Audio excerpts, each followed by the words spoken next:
வலுப்பெறும் காற்றழுத்த தாழ்வு பகுதி இந்திய பெருங்கடல் மற்றும் வங்கக்கடல் பகுதிகளில் நிலவும் காற்றழுத்த தாழ்வு பகுதி அடுத்த 24 மணி நேரத்தில் ஆழ்ந்த காற்றழுத்த தாழ்வு பகுதியாக வலுப்பெற உள்ளதாக வானிலை மையம் தெரிவித்துள்ளது. இந்திய பெருங்கடல் மற்றும் அதனை ஒட்டிய தென்மேற்கு வங்கக்கடல் பகுதிகளில் குறைந்த காற்றழுத்த தாழ்வு பகுதி நிலவுகிறது.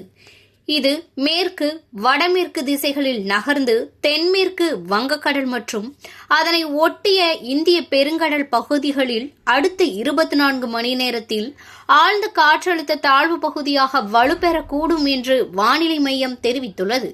இதனால் தமிழகத்தின் பல்வேறு பகுதிகளில் மழை பெய்யக்கூடும் என்று எதிர்பார்க்கப்படுகிறது. 20 அன்று கடலோர தமிழகம், தென் தமிழகம் உள் மாவட்டங்களில் ஓரிரு இடங்களிலும், புதுவை மற்றும் காரைக்கால் பகுதிகளிலும் லேசானது முதல் மிதமான மழை பெய்யக்கூடும் என்றும், 21 முதல் 22 வரை தமிழகத்தில் ஒரு சில இடங்களிலும், புதுவை மற்றும் காரைக்கால் பகுதிகளிலும் லேசானது முதல் மிதமான மழை பெய்யக்கூடும் என்று தெரிவித்துள்ளனர்.